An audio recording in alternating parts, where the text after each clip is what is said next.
So here are the events for today's procession. We're going to start by having a chat about the changes to the admissions process.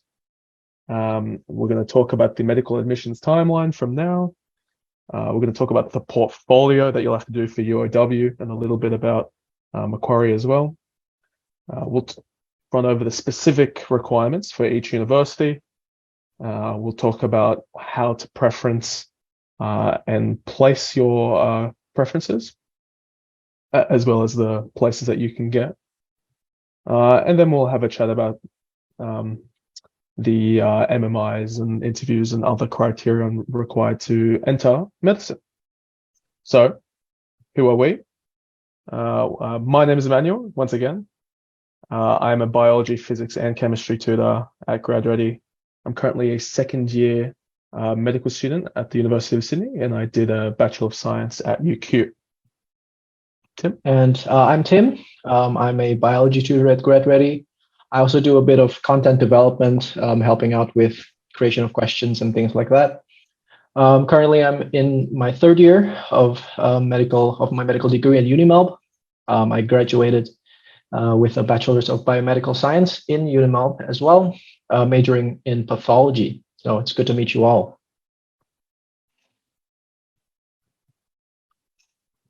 So a lot of the information that we'll be talking about today will be parroting the GEMSAS application guide. And if there's anything you miss or anything that's unclear about what we talk about today, and just in general, it's always a good idea to reference back to the application guide, which is thorough and has almost everything you need for most of the universities, barring the non-GEMSAS units, which we'll get to in a moment.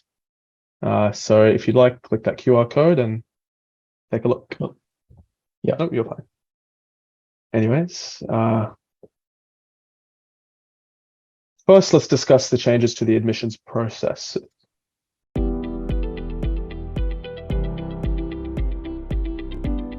So for any of those who've been applying since pre-2012, these are the changes that you may find or you have found since then. The University of Sydney, Flinders and Monash now require direct application versus application through GEMSAS. Some of the universities prefer or require an undergrad degree from the same institution, such as Monash and Flinders.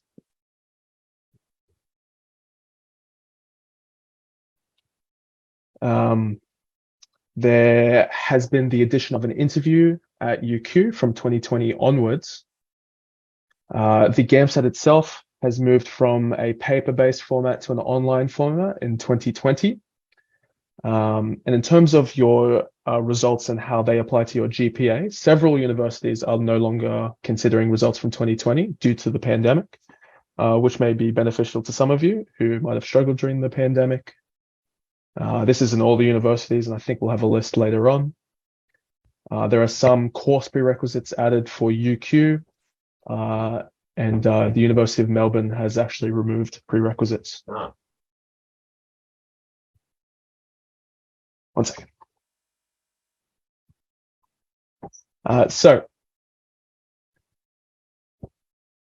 In terms of the actual changes to the GEMSAS application, GEMSAS now, in terms of rurality, GEMSAS uses the modified Monash model, whereas previously it used the remoteness area system.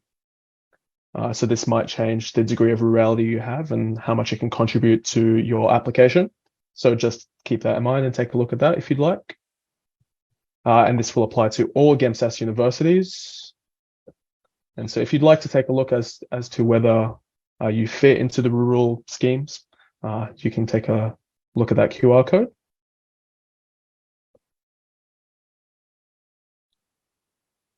In terms of entry changes that are more recent, the University of Melbourne has introduced a rural pathway with a separate application process. And so this will give us about 30 new places for those who want to study at the University of Melbourne. And it's for those who are interested in becoming part of the rural and regional workforce in medicine. Importantly, this does not require the GAMSAT exam, and we'll talk about that a little bit more later.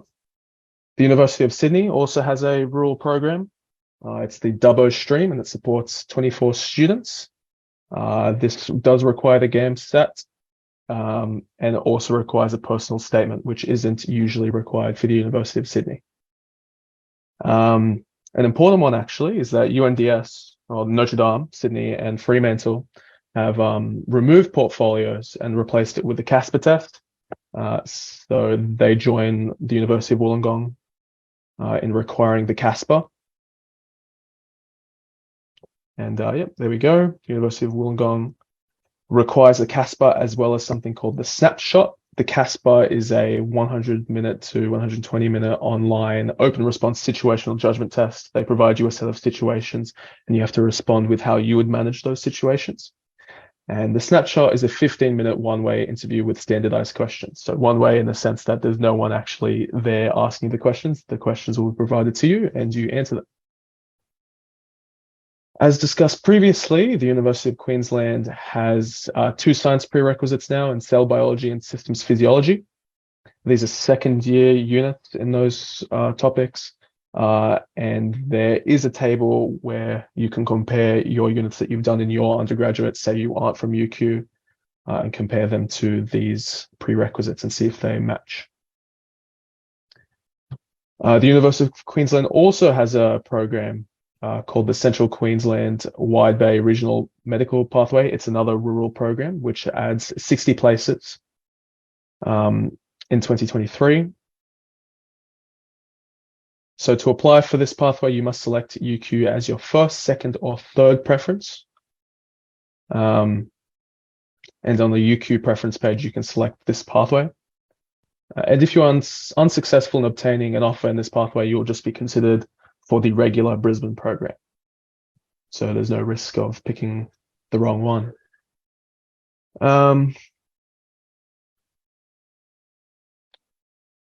At the University of Western Australia, its criteria for the final offer is now 30% GPA, 20% GAMSAT, and 50% interview, where it was previously evenly distributed.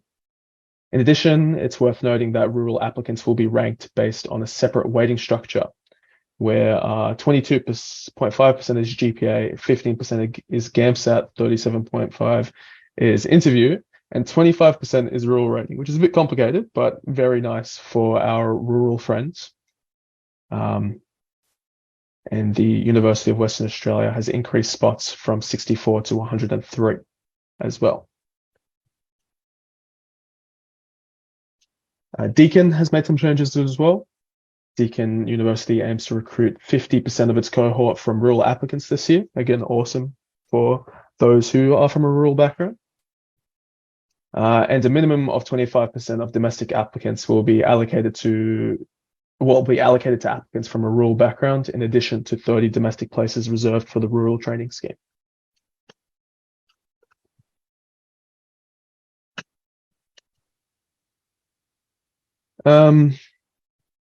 Yep, so as discussed before, some universities are not going to include the 2020 results.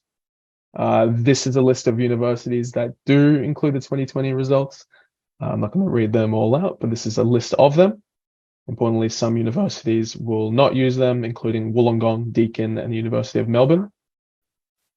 The University of Western Australia will use grades from semester 2 in 2020 only, and for Griffith, nicely, students may request to have all semester 1 2020 grades disregarded. And just in terms of any information regarding Flinders, at the time of this presentation, they have not released their 2024 entry admissions guide. So a lot of the information here is from the previous year. Also nicely, some universities that did not consider 2020 results will now accept 2020 results for completed honours years. So if you've had a good honours, they can be included. So this includes Wollongong and Melbourne.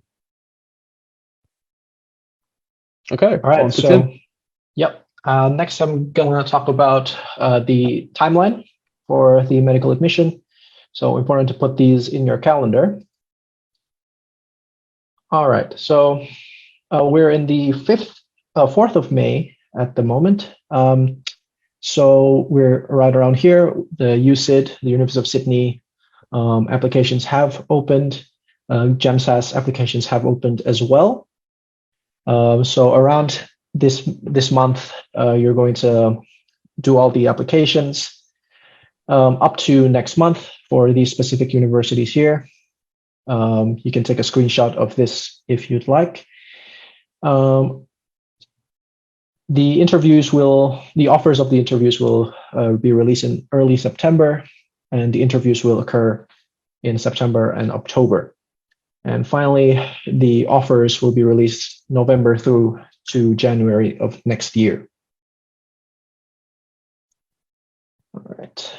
Yep. Again, this is just another summary of the timeline.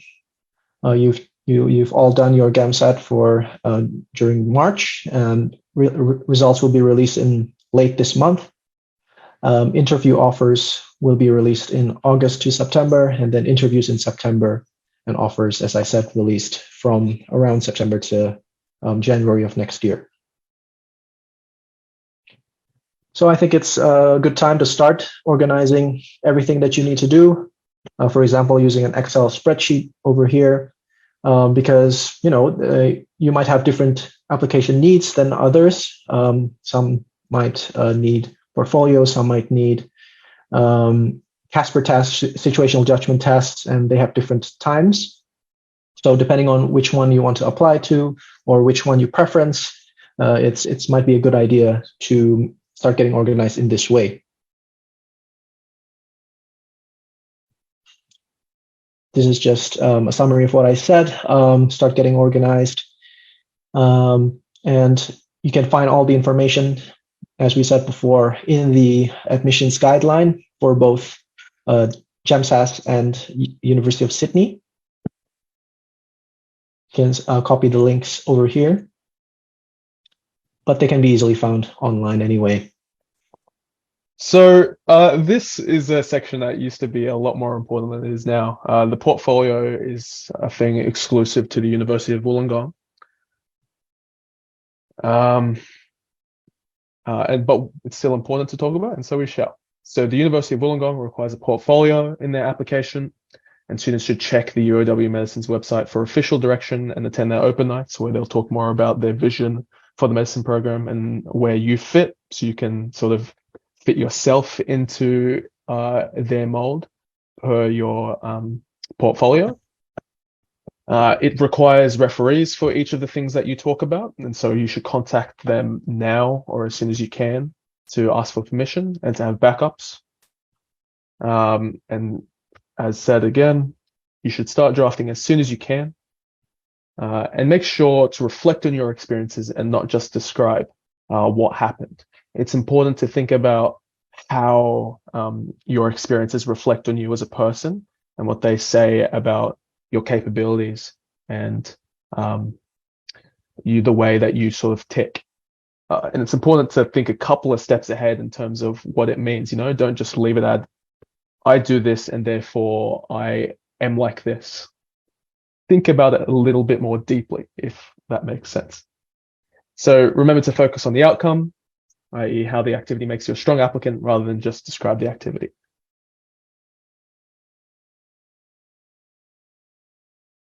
The Wollongong portfolio asks for examples, or up to 5 examples of each of the following. So leadership, capacity to work with others. With this, think about a part-time job or a team sport or something like that. Service ethic, whether you've done any volunteering or worked in a fairly selfless environment or done anything selfless in your time. The diversity of your experiences. So what have you done that isn't studying? Have you traveled? Do you play an instrument? Have you done any performances? What do you do with yourself outside of study? High-level performance in the area of human endeavor. For example, can you speak multiple languages? Have you ever flown a plane? Do you play sport at a high level? Things like this. And do you have any specific academic experience worth noting? Obviously, all of you will have done an undergraduate degree, but higher level of education such as PhD, docs, awards, Dean's List, etc., are all valuable and worth mentioning in this section. So just in terms of tips, read the respective university portfolio guides. Start reading early. Oh, well, I guess in this case, just the UOW portfolio guide. But start writing early to allow yourself time to reflect and develop your thoughts. Again, it's obviously you have word limits and time restrictions, but being layered in your understanding of yourself through the things that you've done is sought after, I guess, by the markers of these. Where you can, include experiences that show frequency and duration, because medicine is all about duration, unfortunately. Try to include experiences that have taught you something new and explain how this happened and why it is important and relevant. It's an easy way to appear reflective and thoughtful. Try to include a variety of experiences, of course, and that's going to be enhanced by the fact that there's multiple sections. And UOW encourages point form writing for activity descriptions, which I think is easier for all of us anyway.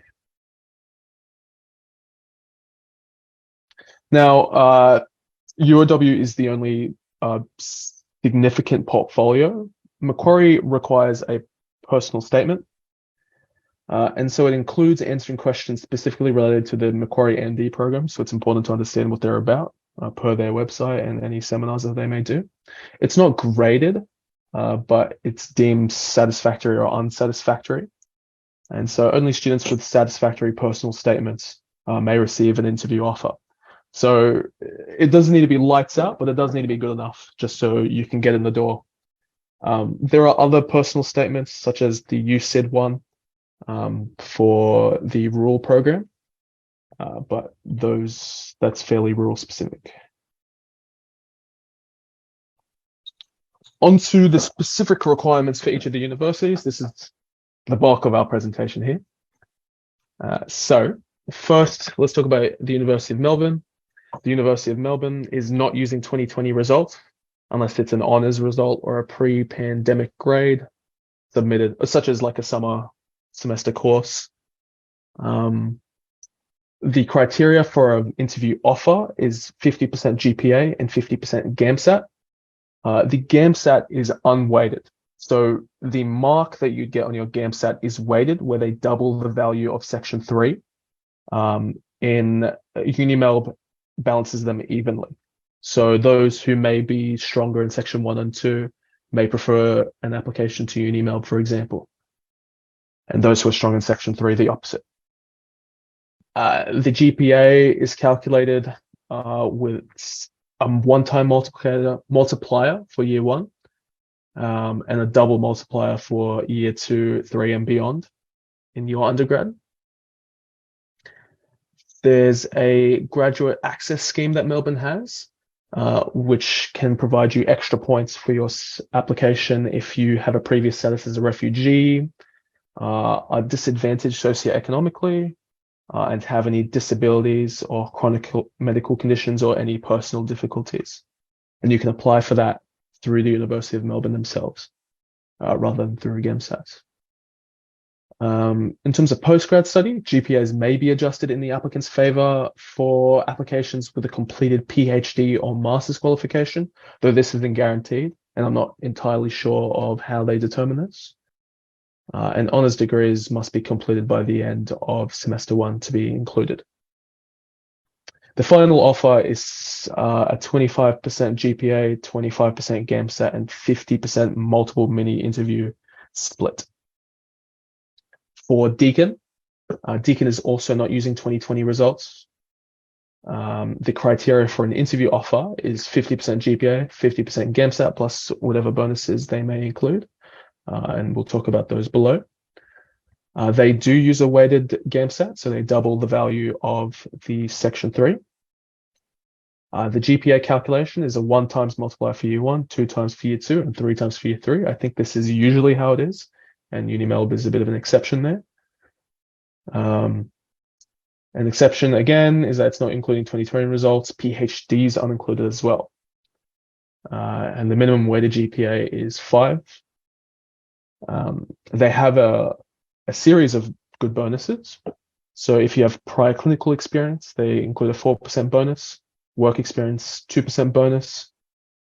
If you studied previously at Deakin, you get a 4% bonus. If you are rural or regional, or sorry, you want to do a residency regionally, you get 8%. And if you're financially disadvantaged, you get a 2% bonus. Postgraduate studies, such as graduate certificates, graduate diplomas, and masters, successfully completed by the 31st of July this year will also be used towards GPA calculations. And the final offer is like UniMelb, 25% GPA, 25% GAMSAT, and 50% interview.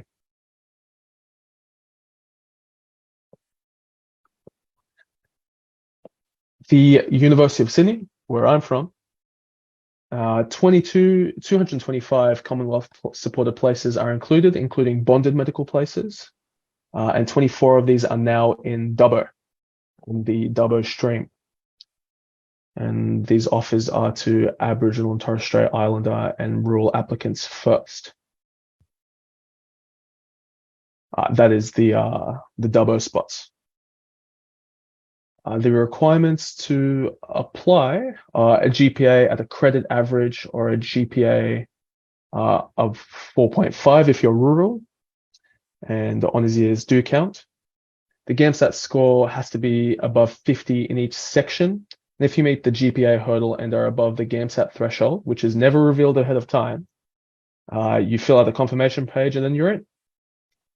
And what's an important thing to understand about the University of Sydney process is that the threshold is heavily skewed towards Section 1 and Section 2. It's not an even distribution between Section 1 and Section 2 and Section 3. Section 3 has a very low weighting. Some nerds at Paging Doctor, from what I recall, weighted it at less than 10% of the 2023 threshold, whereas Section 1 and 2 were a lot higher. So those of you who might struggle, for example, with Section 3, but do really well in Section 1 and 2, have a great shot with an application at the University of Sydney.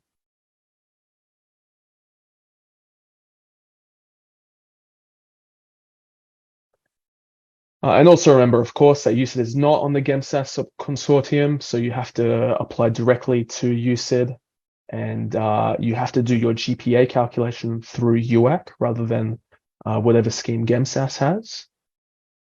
And just in terms of changes, in case you weren't sure, in 2022, as in 2020, there will be no interviews in 2021, and so on. And as said before, there's a Dubbo stream.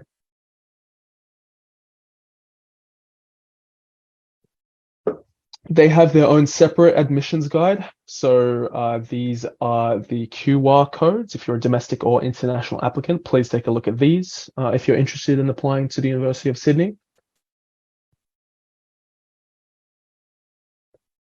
Now, Macquarie University, as sort of discussed again, they have a personal statement. Some tips are to keep it succinct and relevant.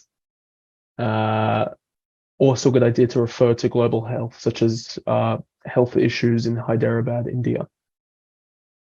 There are 20 interview offers to their clinical science, which is their Macquarie undergraduate program. And from there, from the 700 applications, 140 people are interviewed. 80% of those take the interview offer, 70% of those receive offers, and 60% of those accept. Important to understand is that it's a full fee paying for all students. They don't have any Commonwealth supported places, and so you should consider your family and if they can support you, the location, and whether you'll need to work through the degree in order to support yourself. The University of Notre Dame Sydney has 2 clinical schools in Victoria, interestingly enough, one in Ballarat and one in Melbourne. And so this means that students of Notre Dame have the option of studying their pre-clinical years in Sydney and then can return home to Victoria for their clinical years. Something interesting and worth considering. Flinders has an interesting set of applications requirements, and this is based off last year's information rather than this year, because the application guide is going to be published in about 22 days, 3 weeks. Last year, The entry requirements were to hold a bachelor degree or equivalent qualification, or be due to complete a bachelor degree or equivalent qualification before starting the course. You also need to hold a valid GAMSAT with the minimum score of 50 in each section. All domestic applicants are required to have completed or be in the final year of a bachelor degree or equivalent, as said before. There is no 10-year rule in terms of whether your GPA that you have is valid, and there are no subject prerequisites. There is also no minimum GPA. However, it's recommended that you're at least at a 5.5 to be competitive.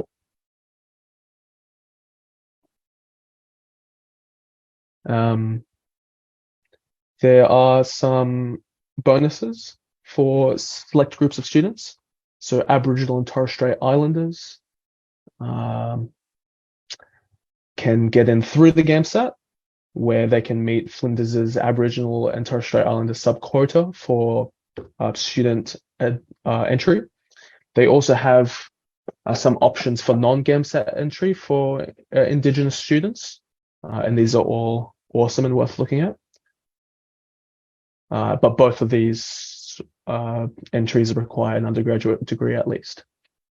If you are a humanitarian visa holder, up to 4 places are available for applicants who currently hold or have ever held a humanitarian visa issued by the Australian government. They have a Doctors of Medicine rural stream, where up to 36 places are available to applicants from an Australian rural background. This is based on rurality between 2 and 5 on the remoteness area scale, as well as specific applicants from the Barossa Hills, Mallee Fleurieu, Greater Green Triangle, and the Riverland. Non-Flinders graduates can take up 25% of the places, and Flinders graduates take up a maximum of 75% of the total places. So it'll be somewhere in the middle there. A minimum of 28% of the CSPs are for rural applicants.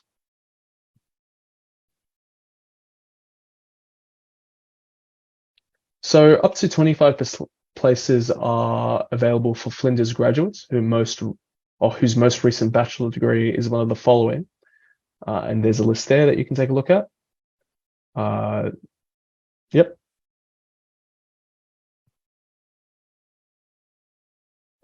In terms of the GAMSAT, you need a minimum score of 50 in each, but of course you'll probably want to do a little bit better than that to be competitive. In terms of the scores required, it's been fairly static over the last 3 years. And so just take a look at this if you'd like and see where you fit.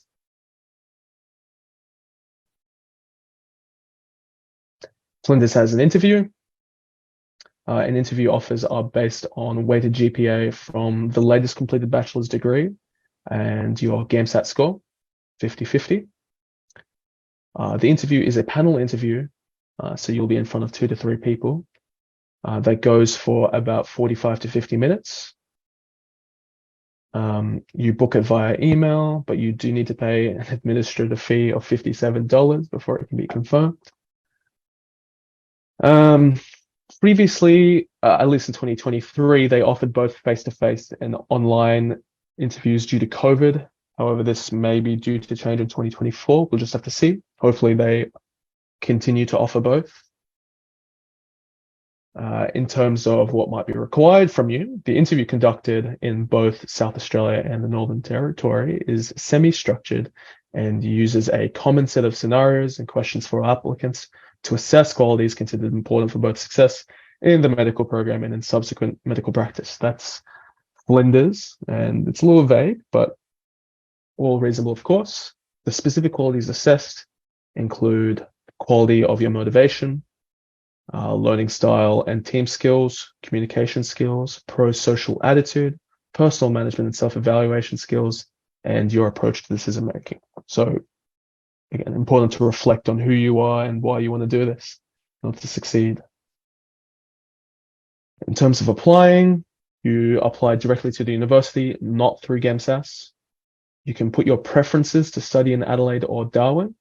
And if you have never studied or have never submitted an application directly to Flinders University, you can register and submit your application to the MD using the online application system. So when you do this, you'll receive 2 emails, a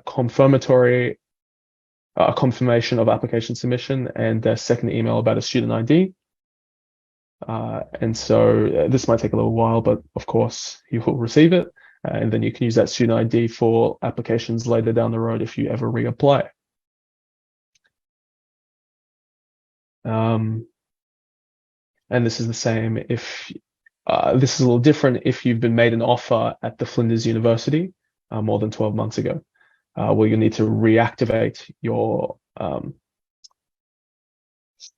Flinders University student number. Offers at Flinders are based on an equal weighting of GAMSAT, a weighted GPA, and interview. In terms of what goes on in the course, it's a 4-year Doctor of Medicine course, and you get to elect to study in either Adelaide or the Northern Territory through Flinders and Charles Darwin University. And these are things that you'll need a preference. There's a large rural focus, of course, and it is full-time study, of course.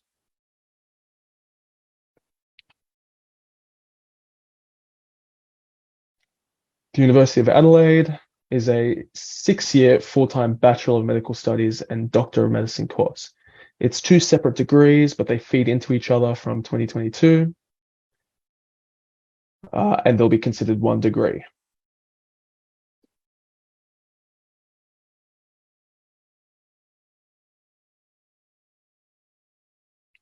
Now, there are a variety of ways you can apply for this medical program. Generally speaking, it's for undergraduate students, which and those who have sat the relevant tests for undergraduate entry. There are options for higher education applications. The specific requirement is if you've done fewer than 2 years of a degree at the University of Adelaide and have not studied at any other university.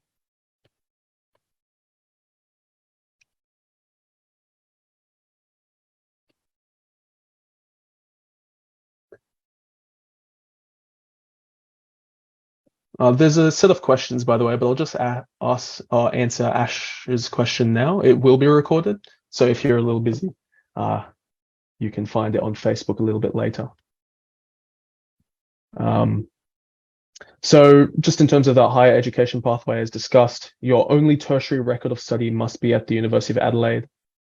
You can't have studied at any other university. And this does not include accelerated study in Year 12. You must sit the UCAT, interestingly, to get a competitive score and be invited to an interview here. And your GPA is used for your academic score. First-year students must have between 18 and 24 units of level 1 study and have achieved at least a credit average across all subjects. Second-year students between 24 and 48 units of level 1 and 2 studies have to have achieved a credit average. And if you're a 3rd year at Uni Adelaide, you cannot apply, interestingly. You must meet the prerequisite subject requirements per the high school requirements. You apply directly to SATAC rather than GEMSAS.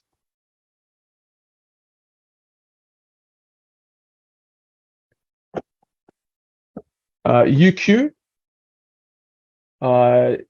there's some information there at the UQ website. There are a subset of students at UQ who are part of a graduate entry program. Sorry, a provisional school leaver entry program. Assuming you're not one of those, you need to have completed the tertiary subject prerequisites as discussed before, have completed a tertiary degree within the past 10 years, or are about to complete a tertiary degree. You need a minimum GPA of 5 on a 7-point scale, and you need a minimum GAMSAT of 50 in each section within the past 2 years. They've recently added the MMIs to the application process. and final offers are based on a 50% MMI, 25% unweighted GAMSAT. So again, even between the 3 sections, and a 25% GPA. So in terms of places, there are 280, with 140 from direct school entry and 140 for graduate entry. So about 140 for most of us here. 40 of those places are bonded, and 100, of course, are Commonwealth supported places. 28% of them are set aside for rural background scheme students. And these can either be BMPs or CSBs, depending on how you do. There are also 180 international places. 90 of those are the UQ, or part of the UQ Oceaner program, which is, I think, a United States entry program. So they define a rural student as someone who has lived rural for at least 5 years consecutively, per the MMM tool, which is there and was in the previous QR. And if you need more information about the rural subquota, there's a link right there.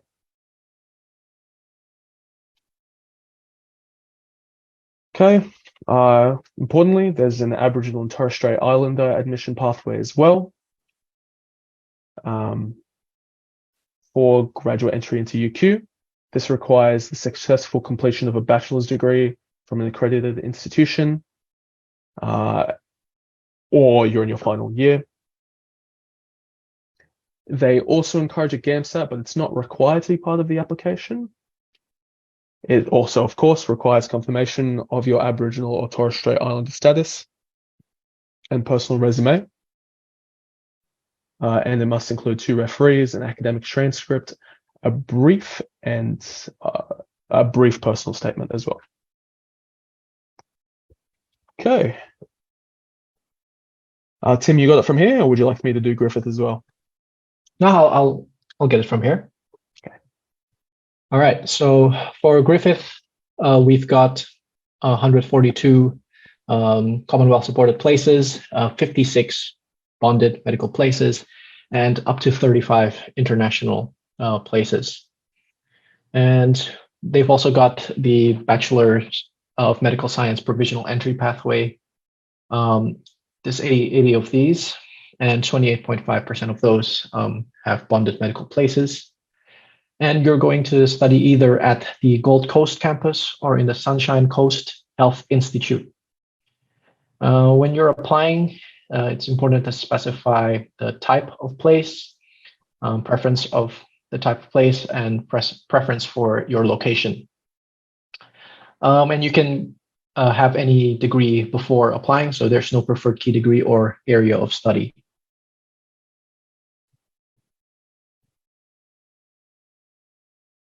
In terms of the entry requirements, you have to get a minimum GPA of 5.0 from any degree, a GAMSAT of 50 in each section minimum with overall score of at least 50. And you have to do the GAMSAA, the Griffiths version of the multi-mini interview. And you're ranked for interview based on a 50-50 combination of the unweighted GPA and the overall GAMSAT. In terms of how they calculate the GPA, it's unweighted, as we said. Calculate using the GEMSAS grading scheme and calculate over the final 3 years. If you're in your final year of your bachelor degree when you're applying, the GPA will be calculated over the grades that are just available to date. Key degrees, similar as before, you have to have a minimum GPA of 5. A key degree includes bachelor's, honors, master's, and PhD. Griffith does recognize 2-year accelerated bachelor degrees.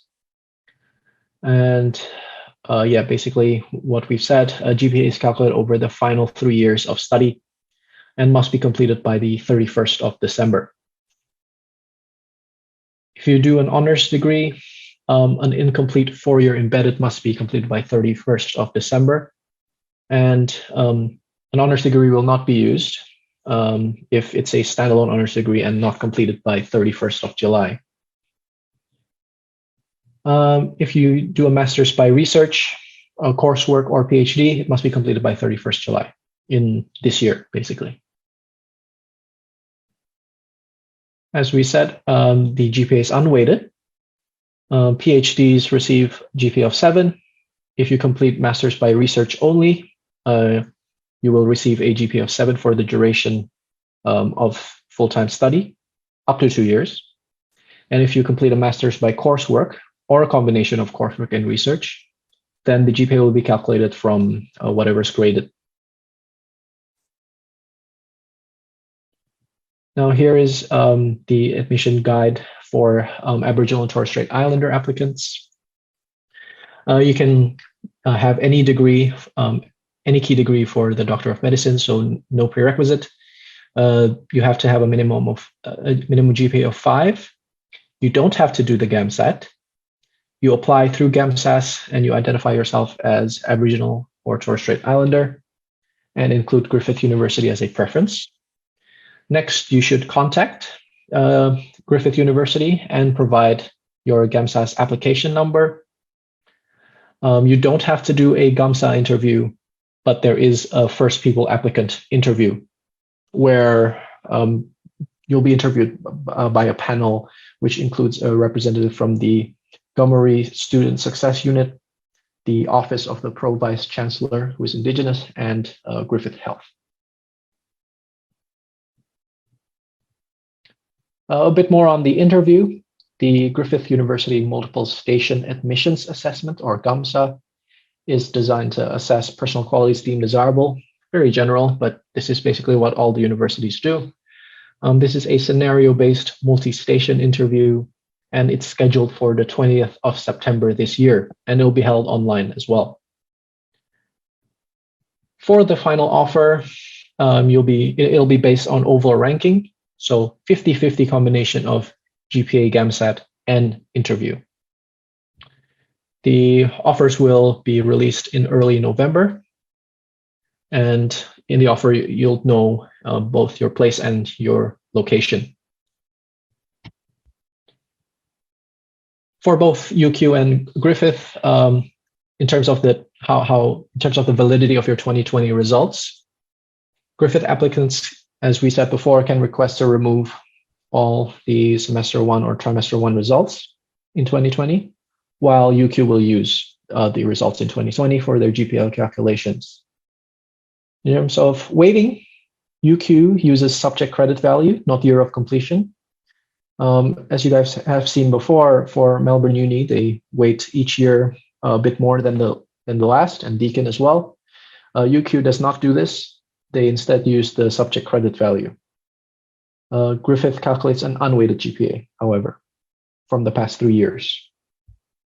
And you can attend these open days scheduled on August 6th and August 13th for UQ and Griffith respectively, just to get to know the university a bit better and familiarize yourself with the universities. UWA, Western Australia, 123 places for postgrad entry. 30% of these are for rural applicants. Up to 10% of places are for Indigenous students. And bonded medical places are available. 28.5% of all domestic medical places are BMPs. And there are 20 international spots. 74 CSP, 29 BMP. You need a bachelor's degree or be in your final year. However, there is no 10-year rule. So you can have a degree that is more than 10 years old. So if you've graduated more than 10 years ago, you can still apply to UWA. For GPA, you need a minimum GPA of 5.5, and this is unweighted. Domestic applicants who are successful in obtaining an interview in 2023, so this year, they averaged the GPA of 6.75, just to give you an idea of what you should probably aim for. If you've completed a PhD, you will have an automatic GPA of 7. And if you've completed a master's degree, you will have a GPA bonus of 0.2. For the GAMSAT, you have to obtain a minimum of 55 with no individual section below 50. However, again, on average, domestic applicants who were successful in gaining an interview got a GAMSAT score of 70, so quite a bit higher than 55. There are pathways for Aboriginal and Torres Strait Islander as well as rural students. With regards to the interview, the selection is based equally on the GAMSAT score overall and your GPA. The interviews will be held in Perth and will take place, it's expected to take place in 24th September to 8th October. And it's in person, so no video conferencing options. And I think we've mentioned this before, so a new weighting for the final offer. So 30% GPA, 20% GAMSAT, 50% interview instead of equal weighting for all. And for rural places, the offers are based on these criteria.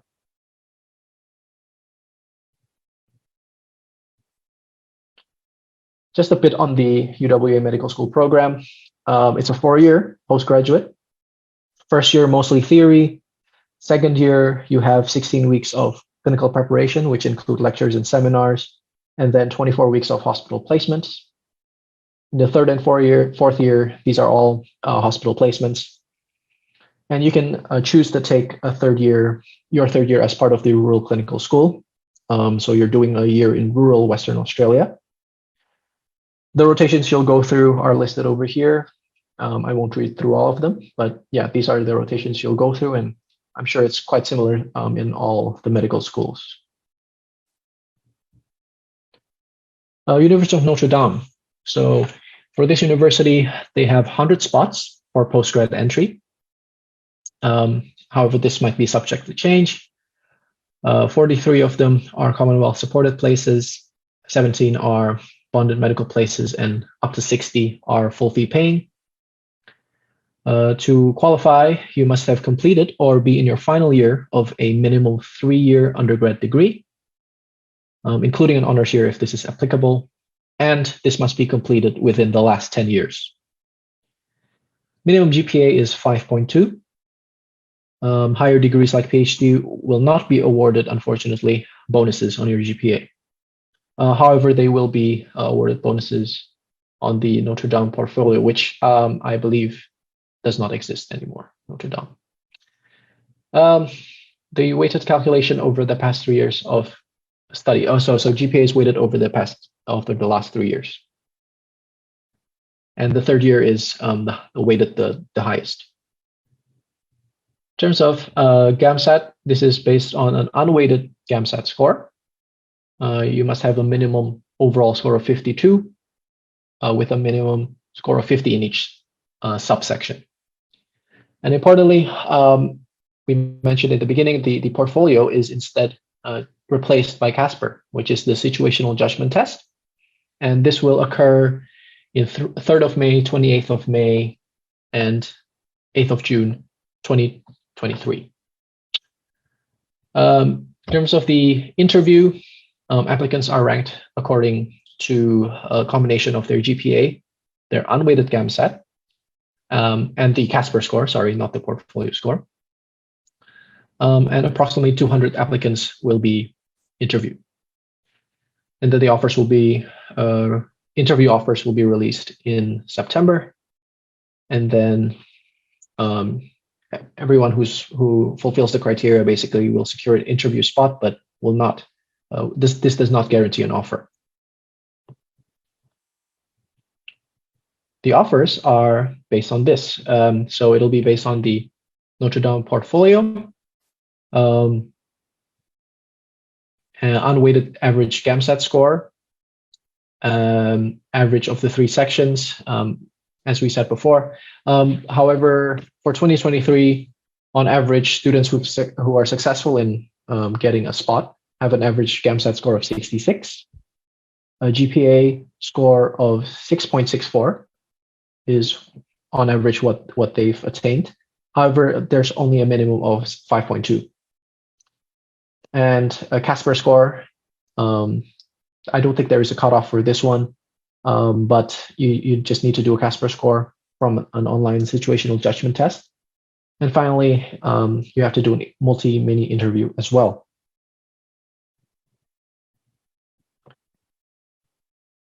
Just briefly on the medical course, it's a 4-year course once again, 2 years uni work, 2 years placement, similar as the ones before. However, this one has a large rural focus. So you will do rural trips every year. Classes will be held in both Notre Dame Fremantle and Murdoch University. And rotations you'll go through are stated over here.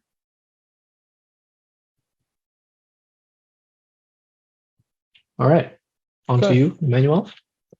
Well, we have a couple of questions. Cool. Quite a few, actually. So let's run through those first. Cool. So from the top, Kieran asks if work experience as a medical receptionist counts as work experience. Now, I believe that they're fairly broad with their definition of work experience, so it should be cool, but it's worth contacting the universities that you are applying to where work experience is relevant to make sure. Laura, I guess we can leave that there in terms of what work experience means. It's a fairly broad definition, but if you are unsure, always contact the universities. Jerry asks if, since GPAs aren't finalized by the time when interview offers are released, is it considered or is it just GAMSAT? Your GPAs up to the point of application, up to the point of application are considered, and they give you an average GPA from the courses that you've already done, and that will be included as part of your portfolio for application. Indigo asks, do you have to study at Flinders before applying for medicine there? No. They have if we can just go back to that, actually, if you don't mind, Tim. Sure. And you might have asked this before I spoke about it, but just to clarify. Yeah, a little bit to go. Sorry about that. Mm-hmm.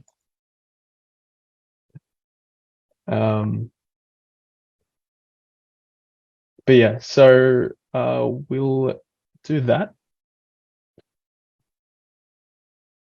Could you just go forward one, Tim? Yeah. So a minimum of 25% of the applicants at Flinders must be non-Flinders University, and a maximum of 75 have to be from Flinders. And it'll generally balance out somewhere in the middle in terms of the amount of spots available to you for non-Flinders students. Laura asked if there is much of a difference in terms of fees for CSP and bonded medical places, and I'm not actually sure. I don't see why there would be a major difference, because the course is the same, but where you end up is different. But I am not 100% on that, Laura. Sorry about that. Do you know anything about that, Tim? No, unfortunately, I think the best place to go to is probably the university itself with regards to this kind of question. Yeah. Yep. Maiko asks, hi, thank you for the details. What can be done if your undergraduate degree, master's degree, etc., is overseas and it does not adopt the GPA scoring system? We're going to talk a little bit more about scoring in the 6th section, right, Tim? Yeah. So hopefully that'll clarify that, but if not, feel free to ask more questions then. Alina Biju asks if a standalone honors ever counts for Griffith. Standalone honors. Let me go back to that once again.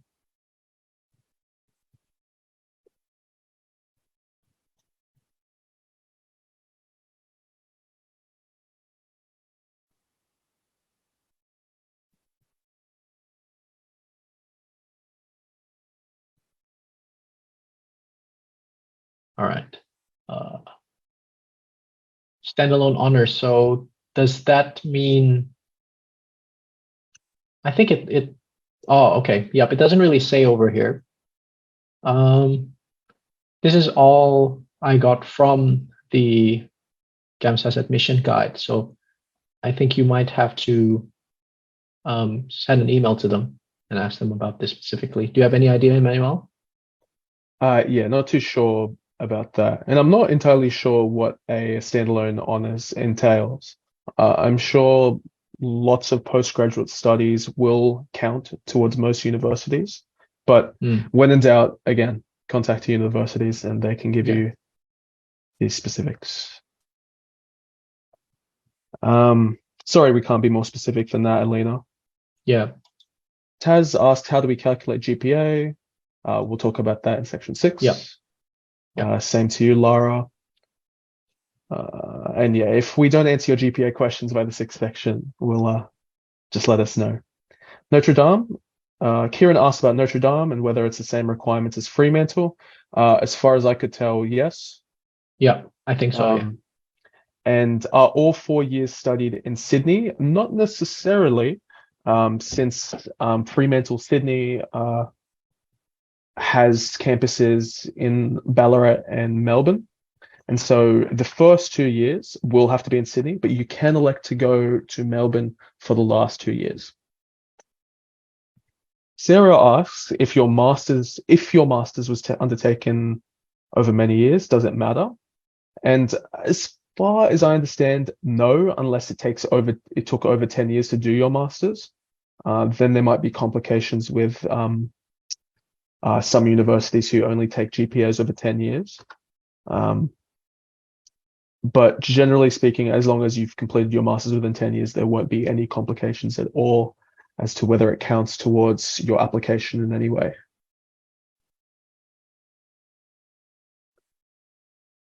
Okay, that's all the questions now. Cool. Okay, now there's always a bit of discussion and confusion about how to choose your preferences and your place types. So that's what we're going to talk about now. So for interviews, and this might be a little bit confusing without an example, so we'll give you an example in a second, but each applicant's eligibility and competitiveness will be assessed for their first preference and so on. So they'll check to see if you meet the requirements for an interview for your first preference. If you don't, they'll move into your second, and so on and so on and so on until they go to your sixth preference. So what this means is that you should pick 6 universities that you have a chance at. But once you have selected your 6 universities, you preference them in order of the universities that you actually want to go to. So for example, if you have no chance, just for example, at UniMelb, you don't include that in your preferences. But let's say that you have a good chance at, let's say, UOW and Notre Dame. You put UOW and Notre Dame in your list. Now, even if you have more of a chance at Notre Dame, but you prefer UOW, you put UOW first because you're going to get considered for Notre Dame anyway. The rules are the same for the offer.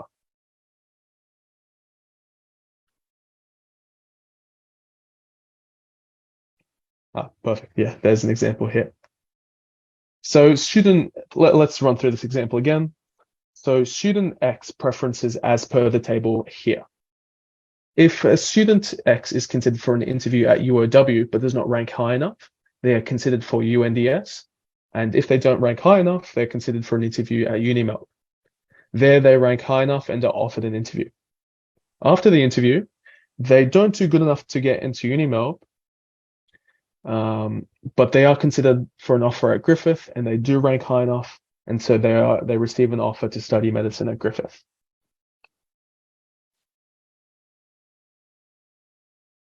There are some tricky bits here. Make sure to consider any changes to admission criteria. For example, not considering 2020 results. UOW no longer considers GPA. UCA requires prerequisites, and so on and so forth. Any bonuses might help you in deciding whether you are a strong candidate for a university. Deakin and UOW for example, with their rural focuses and financial disadvantage focuses. The Graduate Access Melbourne program in Melbourne has some very specific criterion that you might fit, might help you out. And different universities weigh their GPAs differently.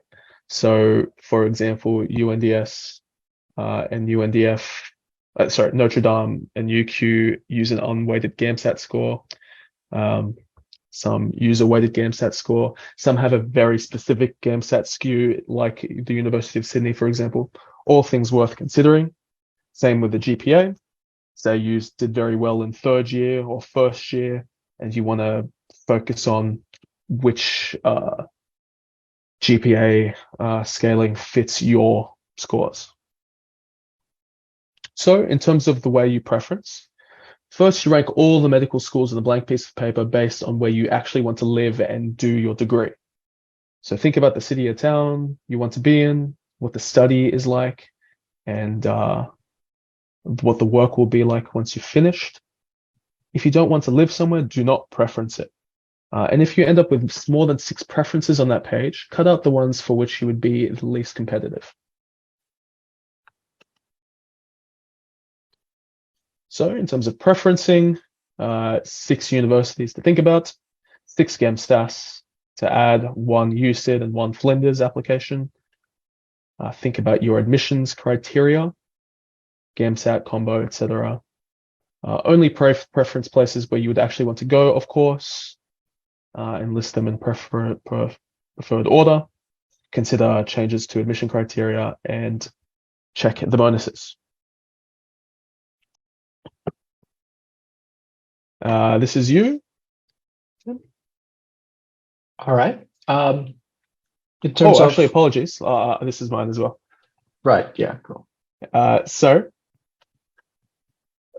in terms of internships, there are a set of priorities as to whether you get your internship or not following your degree.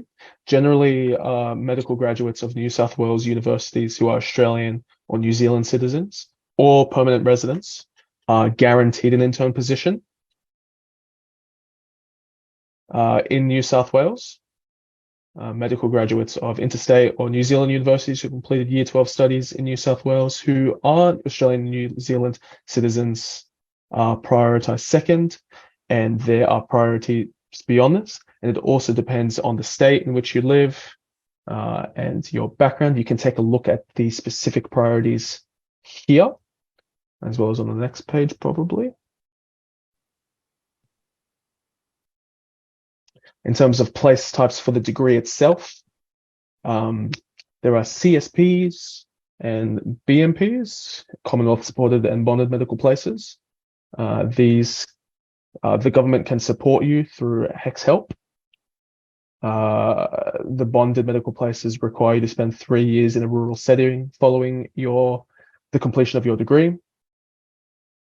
There's full fee paying, which means that you have to pay for your degree out of pocket.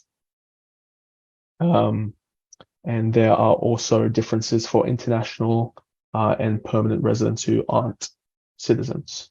So they're usually full fee paying, though some students, from my understanding, can get support from a CSP or bonded medical place.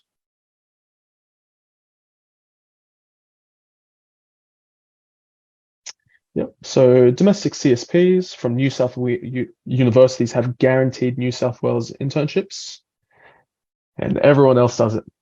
So it's important that international students in the audience be particularly cautious about this situation. Okay. Any questions?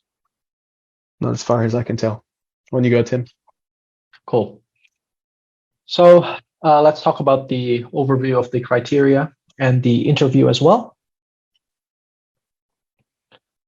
So schools use they weigh sort of your GPA and GAMSAT differently. So, and they don't really publish how exactly they rank the students. However, there is a way in which we can sort of give a rough measure of our competitiveness. We can just divide our GPA by 7, add it to our GAMSAT score over 100, and have this combination score. Yeah, as it says here, although it's not a completely accurate method, calculating this score can be helpful in giving you a rough idea of what your chances are. In addition, this formula assumes that GPA and GAMSAT are equally weighted. And this is generally the case, but we've talked about which universities, as before, don't really do this. So an example of using this, if John, let's say, has a GPA of 6.63 and a GAMSAT score of 67, we'll get an overall combination score of 1.617.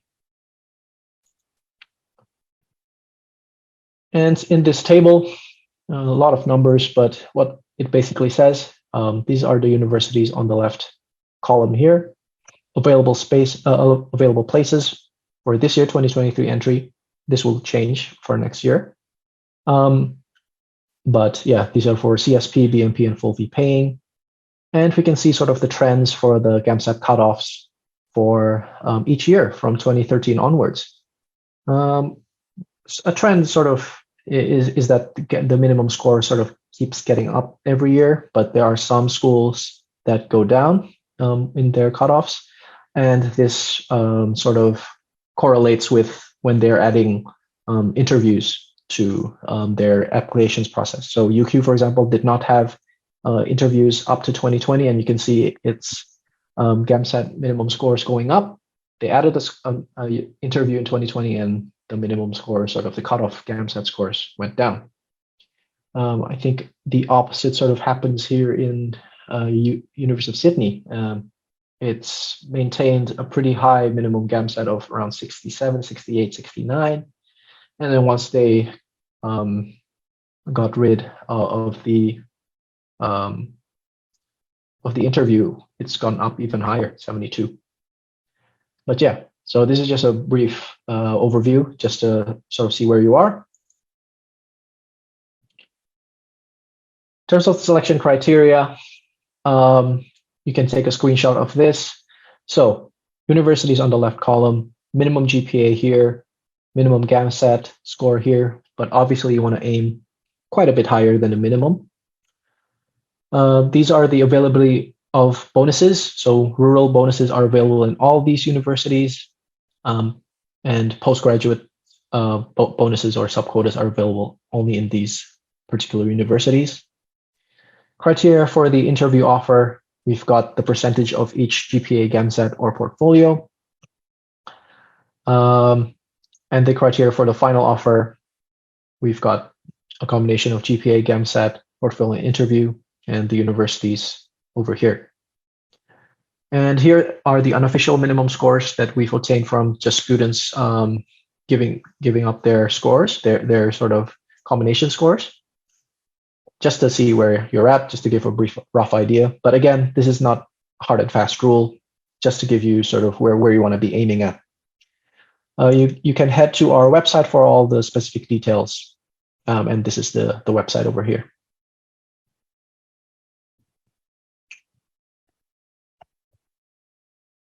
All right, so interview. The interview format, this is based on this year's entry. And again, this might change just a bit in terms of the specifics of how many stations there are and times. However, mostly they would probably stay the same. You can have a brief overview here. I won't go through all of them in too much detail, but number of stations for here, so mostly between 4 and 10 stations. You've got time, how long you have to answer the questions in each station, how much time between each station, and these are the question types that you'll get for the interview. So all universities will ask you about ethical scenarios. Basically all, except Monash, will ask you about why you want to do medicine. But again, all of this is just based on student feedback, so we can't know for sure. until you actually get on the interview that day, and it may change from year to year slightly. But just to give you some knowledge of what to prepare for, what types of questions to be ready for. All universities tend to ask about general health knowledge, so public health, indigenous / rural health, international health issues, things like that. They'll give you scenarios, asking you about how you behave in certain scenarios, and asking you any sort of experiences displaying certain behaviors like leadership and teamwork, things like that. There will also be some questions involving role playing. So you'll watch a video and sort of analyze what traits the patient what traits the doctor or patient has in that scenario, or what traits the actors have that are suitable, that are good, and what traits could be improved, and what's the main issue there, what's the ethical issues there, stuff like that. Practical tasks, I think they're probably phasing this out. I haven't seen many people talk about this anymore. DSEC questions, famously known in UNIML. So basically what that is explaining a difficult concept in simple terms, like photosynthesis, try to describe it to a 5-year-old. So yeah, these are just basics on interview. We have a specific sort of webinar on interviews by GradReady, which will occur sometime this year. So if you'd like to know a bit more in detail about the interview, and we have an interview course as well, actually. I think we might talk about that later if you guys would like to apply to that. All right, so that's actually everything we have to go through today. Just if you've got any other questions, we can leave that after this. Just a bit of a digression here. GradReady has a GAMSAT to med school podcast, and this aims to dive a bit deeper into the medical school journey and give you guys tips and tricks to make yourself stand out in order to get into medical school. And this is available in all your favorite podcast platforms.